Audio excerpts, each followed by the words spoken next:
Hi, everyone. Thank you again for joining us for today's daily meditation from Richard Rohr's Preparing for Christmas. You can find these devotions on all of our social media pages by searching for Gull Lake United Methodist Church or Gull Lake UMC. Matthew chapter 11 reads, "Come to me, all you that are weary and are carrying heavy burdens, and I will give you rest." Our first full reading today comes from the book of Isaiah, chapter 40, verses 25 through 31. "To whom then will you compare me? Or who is my equal, says the Holy One? Lift up your eyes on high and see, who created these? He who brings out their host and numbers them, calling them all by name. Because he is great in strength, mighty in power, not one is missing. Why do you say, O Jacob, and speak, O Israel, my way is hidden from the Lord, and my right is disregarded by my God? Have you not known? Have you not heard? The Lord is the everlasting God, the creator of the ends of the earth. He does not faint or grow weary. His understanding is unsearchable. He gives power to the faint and strengthens the powerless.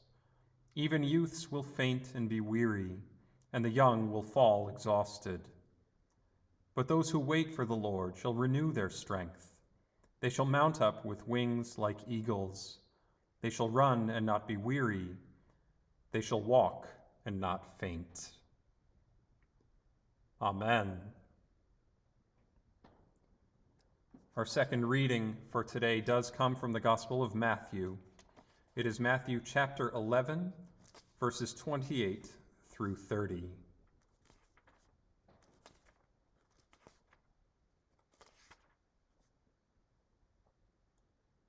"Come to me, all you that are weary and are carrying heavy burdens, and I will give you rest.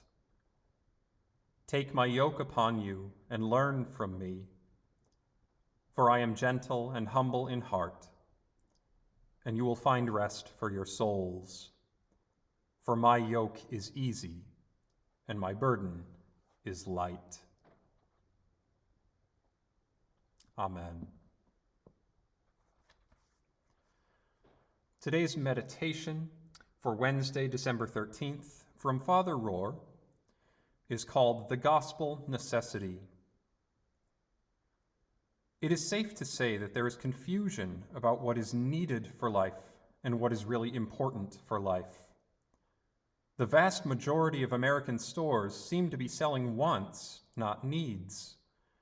What we now call needs were formerly wants, and they have moved to such a level of sophistication that now luxuries are necessities for many of us.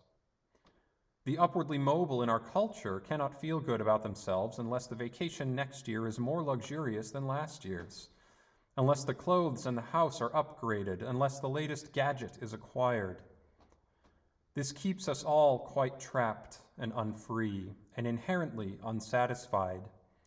We are running on a perpetual hamster's wheel. Meanwhile, most of God's people on this earth starve. Most of God's people have to learn to find happiness and learn to find freedom at a much simpler level. What the gospel is saying, of course, is that such simplicity is the only place that happiness is ever to be found in the first place. We have moved to a level where we have made happiness and contentment largely impossible. We have created a pseudo-happiness, largely based on having instead of being. We are so overstimulated that the ordinary no longer delights us. We cannot rest or abide in our naked being in God, as Jesus offers us. Such a message is about as traditional, old-fashioned, and conservative a gospel as we can possibly preach, and it will always be true. Every generation needs to hear it and believe this anew. But particularly in our time and culture, even when middle-class people have more comforts and securities than did kings and queens in the times when royalty flourished.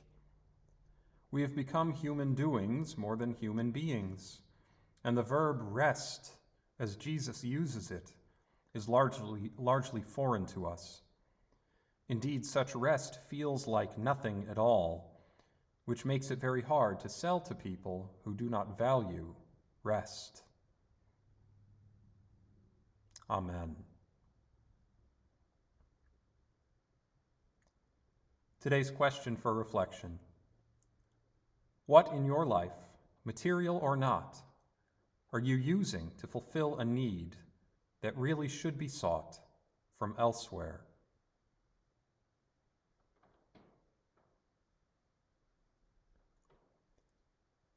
Thank you again for joining us today.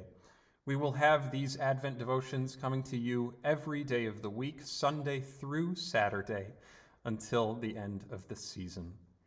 Until tomorrow, take care, God bless, and remember that you too are loved.